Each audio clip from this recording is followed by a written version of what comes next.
All right, guys, thank you for coming to Better Than Yesterday. We are excited to have you here. Just a reminder, make sure if you are enjoying the content, head over to our YouTube and click subscribe so that you never miss an episode. If you're listening on Spotify, please follow along. That helps us a lot with our ability to reach more people.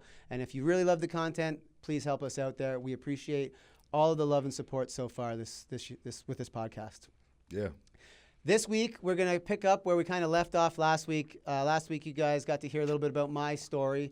And this week, we're going to flip the script. We're going to turn it over to Oliver to share a bit about his story and how he got to where he is today. Man. So, Oliver, let's hear it, bro. Thank you, brother, man. First of all, love doing this with you, bro. Love doing this with you, man. We're doing everything that we said that we're going to do. You know what I mean? And it's only getting better and better, and we're learning. And so it's a beautiful thing, brother. I wouldn't want to do it with anybody else. 100%. So my story starts off a little bit different, I guess. I think I remember my dad saying that I started getting in trouble in like 3rd, 4th grade. So I was never a bad kid. I was never like a bully or like an asshole, but I was just sort of like, blah. You know what I mean? Like, I didn't really want to do homework. I didn't really want to do stuff. Like, I was the cool kid. You know what I mean? Right. I was the class clown. I was da-da-da-da.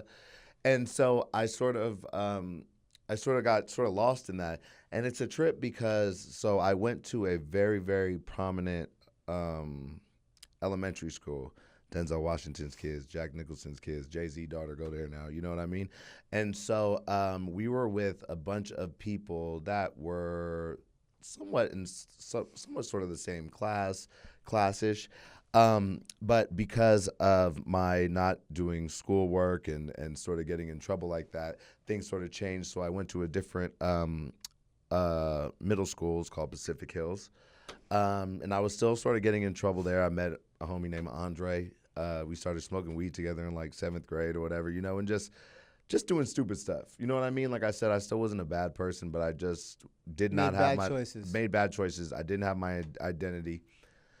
So I remember I used to play basketball at certain parks and stuff like that in certain areas, and my cousin, shout out to DJ, I love him. He used to go to public school, and I thought that was like the coolest thing, you know what I mean? And it was crazy because I would put myself in situations where I would be around a different group of people, like at public school or whatever, and stuff like that. And whenever people would find out who my mom was, they would always say that I was just some little white kid. And they're like, "Oh, you're just a white kid," you know Like what I mean? other black kids would Yeah, say other that black too? kids. Yeah, other black kids would be like, "Oh, you're just a white kid. You just privileged. Da da da da. You don't know that, you know." And so a lot of times when you're a kid, you don't realize that what other kids have to say shouldn't be important. But unfortunately, you're all at that stage. You know what I mean? Yeah, So it is. you think that's the only thing that's Right. important. You know what I mean? Yeah. So I definitely got lost. I definitely got lost in myself, and I started, getting kicked out of schools and fighting and just stealing stuff and getting in trouble with a bunch of people. I think trying to prove that I was down with whatever, you know what I mean? Mm-hmm. And it's so funny because looking back now, the people that I was trying to be, the black person that I was trying to be isn't even a black man. Right. You know what I mean? I was trying to be like a ghetto individual. And that could be any race. That doesn't Yeah. matter if you black, white, blah, blah, blah. That No. just means somebody that doesn't care about their own well-being, somebody who doesn't care about others' well-being, community. and just ready just like a Tasmanian devil, just ready to tear shit up, you know? Yeah. And so I found myself in a lot of situations. I started hanging out with gangs and all this stuff just to sort of overcompensate, you know what I mean? And I remember so many times even the kids that I was hanging out with would be like, "Bro, you were the only person that leaves the hills to come hang out in the hood." Like, what the fuck? Like, you know what I Right. mean? And I remember my dad used to tell me all the time, if the people that you're trying to emulate, if they could change places with you in a second, they would do it Right. in a heartbeat. You know what I mean? And I didn't understand that at the time. I didn't understand it, whatever. So, time goes by. I'm starting to do more drugs and everything. And I remember in 2013, I caught my first case of possession with sales of cocaine. I got caught on the orange line with my homeboy Alex, rest in peace. and I got caught with like a half ounce in a scale. So I got sentenced to a year in a county, Twin Towers in L.A., and it was so overpopulated at the time that you got 10% of your time if you didn't do a violent crime. So I did 36 days. Oh, wow. Yeah, I did 36 days, and then my mom ended up sending a lawyer. I ended up getting a lawyer, and she worked out a deal that if I went to rehab for 6 months, the judge would expunge the felony off my record. Wow. And everything like that. So I went to this rehab called Cry Help. You know what? I skipped a whole rehab too. I went to this place called Ashley Valley Mountain Homes when I was 17, 18. I spent 5 months on a mountain with no electricity, no nothing, eating off a fire. Wow. Going to the bathroom in a hole, hiking 5 miles a day. That didn't really help. So I came back home, and I was at that time I was just so angry. Yeah. You know what I mean? And Yeah. I'm a city boy, bro. Like, I don't like flies, I don't like spiders. Like, my family knows that, and I think that's why they sent me did there it? to like get me out of my comfort zone Make you to try. uncomfortable. They were trying anything at that point. Yeah. But I was just so angry that like I'm like, why the fuck would you put me in this situation that you know I hate?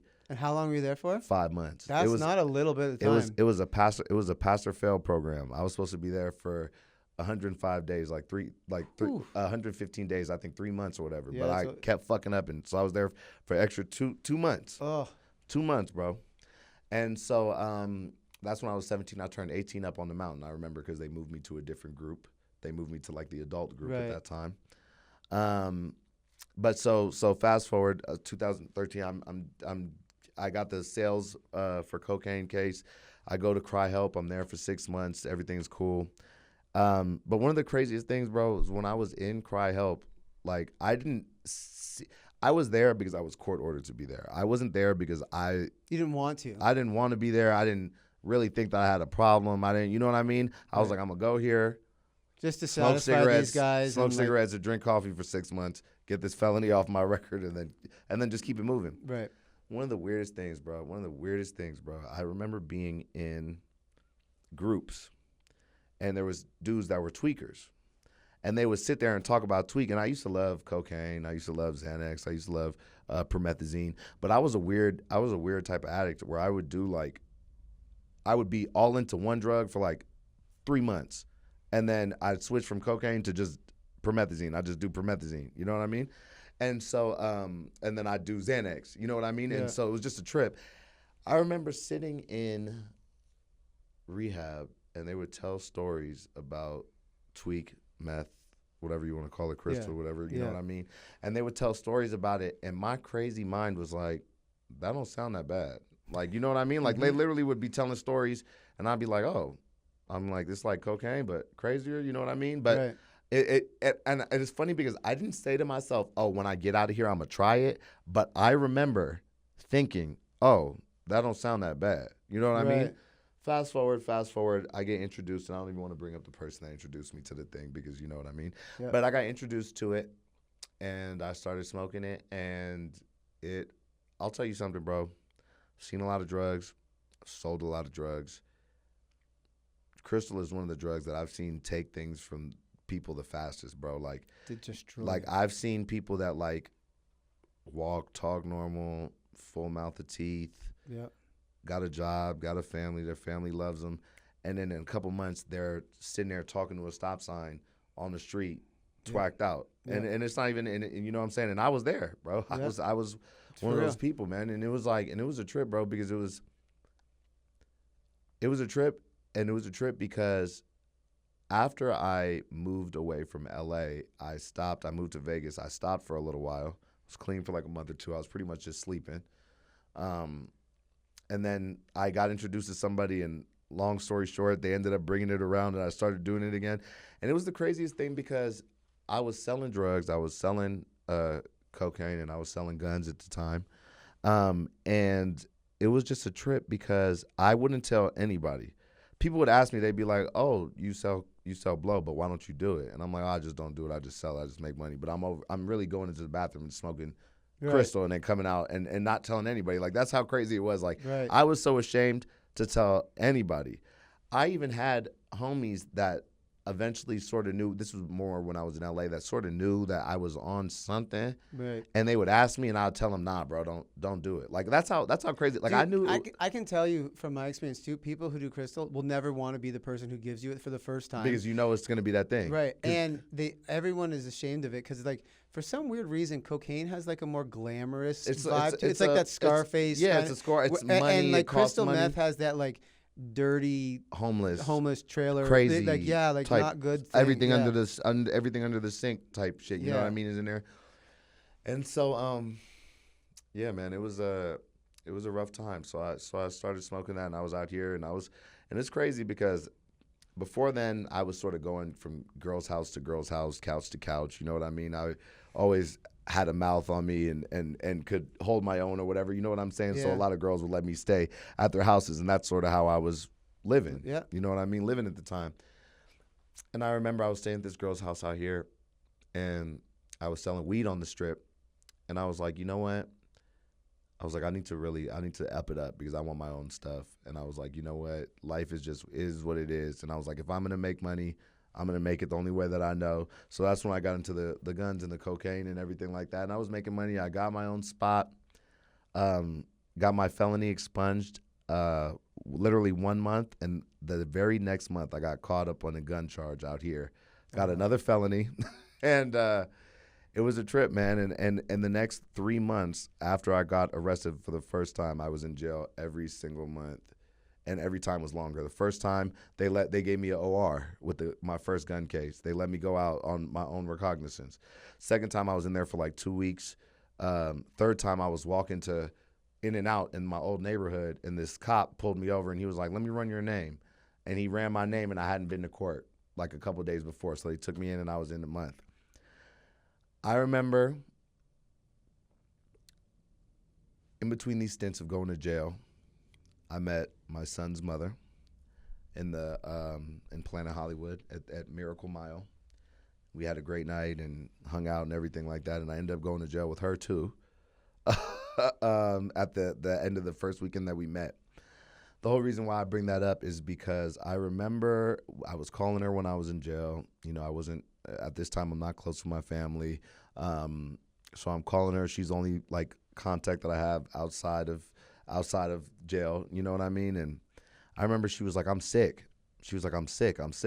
And one of the craziest things was when you're on drugs, you're not the clearest, most regular thinking person, right? So when I was on drugs, yes, a part of my addiction was like having sex. Yeah. You know what I mean? That goes hand in hand with drugs. You know what I mean? Yeah. And so I never really took the best care of myself.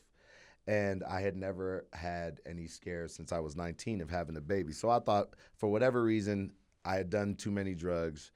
I wasn't going to have a kid. Right. And that's just what it was. But I always wanted to have a kid. I've always wanted to have a kid. Not like I used to like think about being a dad, but that's just my personality. I just knew, you know what I mean?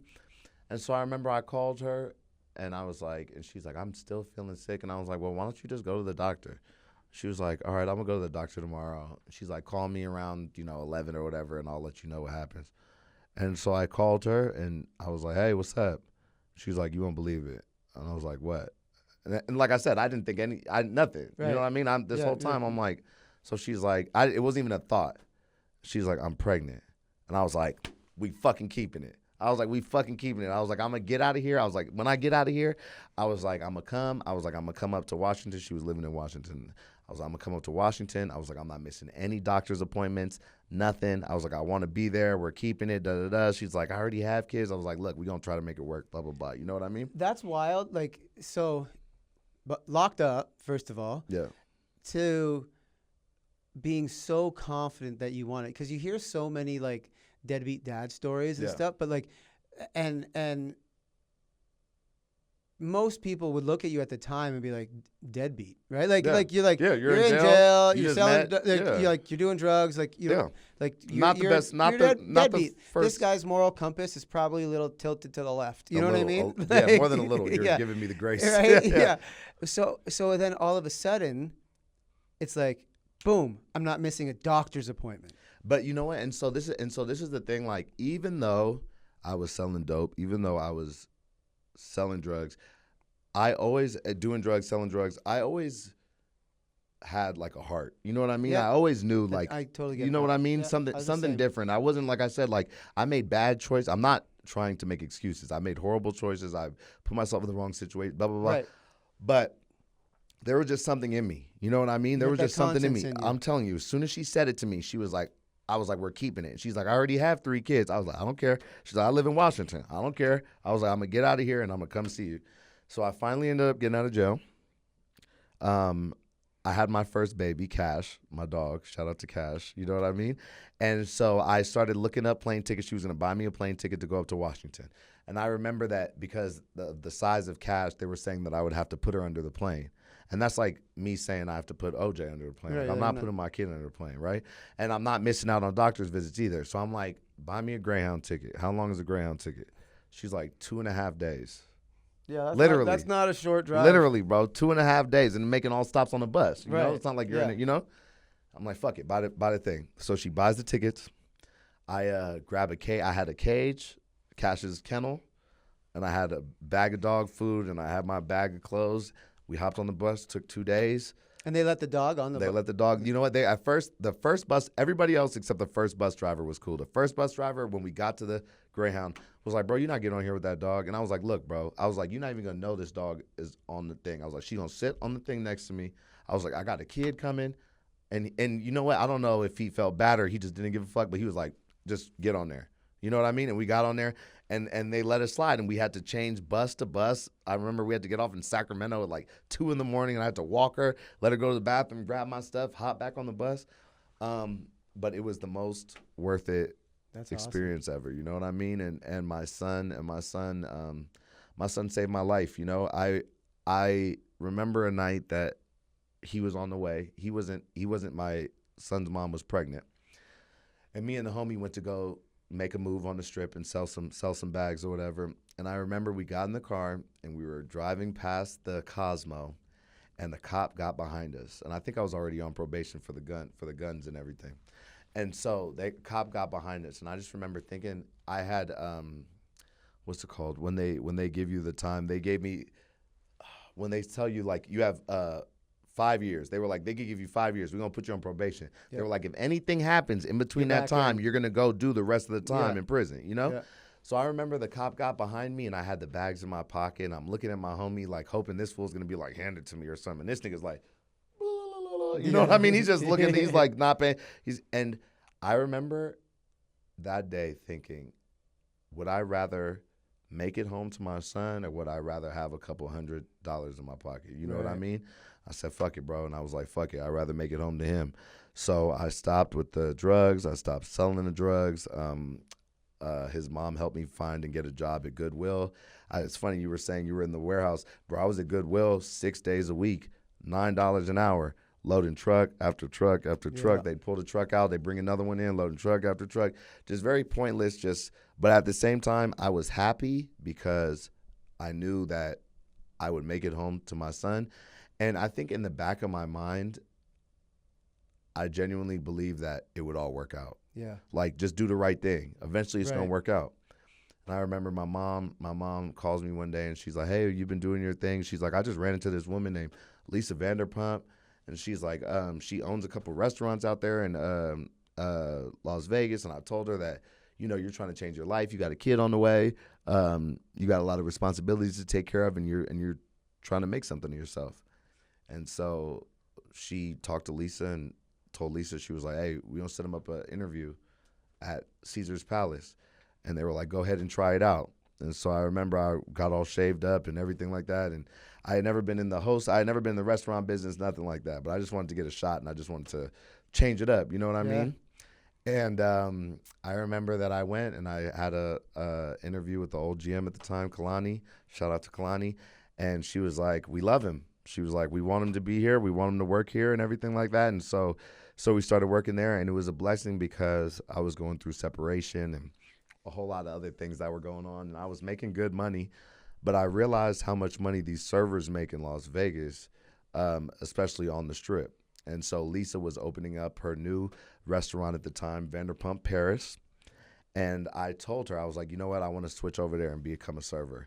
And she was like, nah. She You're was like, nah, I don't think so. I got you in the door, bro. Yeah, she was like, Relax. she was like, nah, I don't think so. She's like, Pandora, her daughter, shout out to Pandy, is running that restaurant, and she wants people that have known what they're doing. It's very serious, blah, blah, Understandable. blah. Understandable. Yeah, it wasn't a shot against me. It was a Yeah. shot against anybody. You know Right. what I mean? They just were looking for certain criteria. And I remember telling her, I said, look, Lisa, I said, I'm getting separated. I'm going through a divorce. So I got my son. I said, I need to make as much money as I can. I said, I wasn't a host before I came to here. And I said, you guys say I'm one of the best hosts. And I said, why couldn't I do that again as a server? Wow. And she was like, you know what? We'll give you a shot. And she's like, we'll give you a shot and we'll see how it goes. And that was life-changing, man. That was life-changing, man. You know, I don't even, the shows that came from it and other things that came from it were just a blessing. But it was the biggest blessing because it was a constant way for me to support myself, my son, and everybody like that. You know what I mean? Yeah. And everything. And it's so many things that came from it. It's just, I mean, it's just so crazy when somebody could have a little bit of faith in you, but then you also put in the work. It's a combo, right? It's not one, or it's like you have to still do the work. Like she obviously blessed you and gave you a foot in the door. For sure. But For sure. you had to show up. I had to show up. You know what I mean? And you know what's one thing that I do love about the job and everything? It's very based on how hard you go. You know what I mean? It's customer service, right? So it's like if you go above and beyond, you don't get above and beyond money. If Right. you do the bare minimum, you don't get bare minimum Right. money. You know what I mean? So it's cool because I'm a hustler.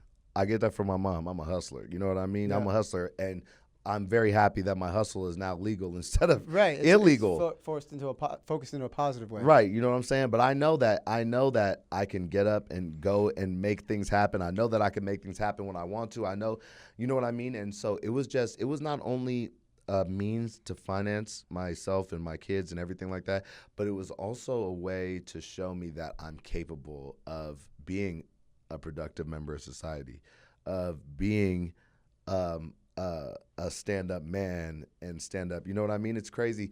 I said this the other day to Shantae. I was like, when I used to do drugs, and this is crazy, when I used to do drugs, I used to think if I died, nobody would be at my funeral. You know what I mean? Yep. I used to think that all the time. Yep. And I can't even believe I'm getting fucking emotional. But you know what I mean? I'm like, I used to think like, I'd be like, no, nobody would show up. Maybe my mom, maybe my dad, depending on the week. You know what I mean? All self, because of my own self-doing or whatever, Yeah. you know?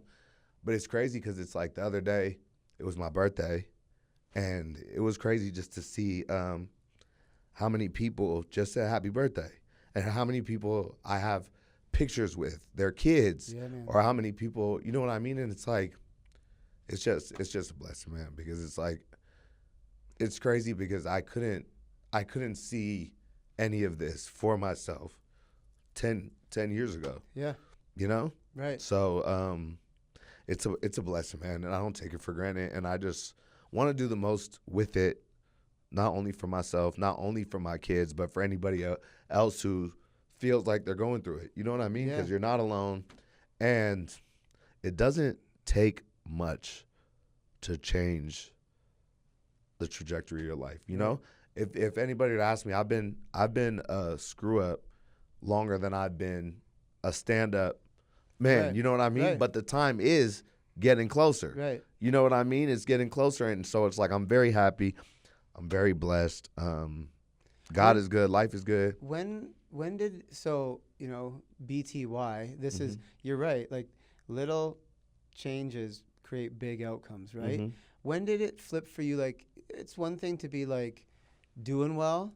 When did the mindset come to like positivity and wanting to be able to share and spread that? Was that like right at the same time? Did it all happen at the same time? I think that naturally I'm a very positive, happy person. Even in situations, my dad used to be like, bro, why don't you care? Or like, why doesn't that affect you as much? And I'm just like, like things will work out. That's just how I've always, and you know what? I don't know if it's from it's a mix from scrambling from drugs where I'm just like, things will work out and I've made them work out. Right. And then it's also just my genuine beliefs, and that's just who I am as a person. And then once all those other layers and all that smoke was taken away, it was just, Real Oliver It was could just come me. out and just do it. yeah, man. And you know what I mean? And it's So it's been a blessing. And like, today, like, we just found out, got a new house. Yeah. My fucking felony wasn't even on my record. You know what I'm saying? And it's crazy because it's like I said, I wouldn't have seen this if you asked me. If you asked me 10 years ago what I would have been doing in 10 years, it wouldn't have been a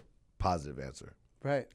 Yeah. So it's a beautiful thing, man. I got a thriving family. My girl's doing good. My kids are thriving, happy. The other day I was leaving school with OJ, and this parent came up to me, and they were like, you could just see on his face how well he's doing and how happy he's doing. Yeah. You know what I mean? And that's a tribute to me and his mom, and it's just like, and Valley's doing great. The other kids are doing great. Like, and that's all that matters to me. That's all that matters to me at the end of the day. I just want to be a good dad. I just want to be there for my kids and teach them. And it's funny because I don't even tell them, like, I always tell my son, like, look out for your sister. They're too young for me to be like, his dad's not going to be there one day. Like, Right. I don't want them to think that. Right.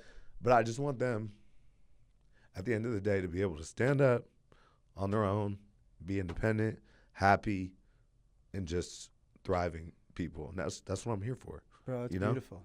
It's So, yeah. beautiful, man. Yeah. Yeah, man. Well, thank you for sharing your story, man. Thanks, that was brother. awesome. I didn't expect that. No, it's amazing, and that's what this community is, right?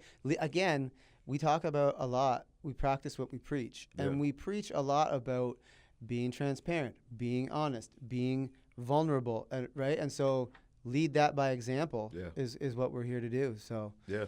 appreciate you, bro. No, I appreciate you, man. Better than yesterday. Thank you guys for tuning in. Go comment, like, share, subscribe, share some love. Tell Oliver what you thought about this episode. We love you guys. Appreciate y'all.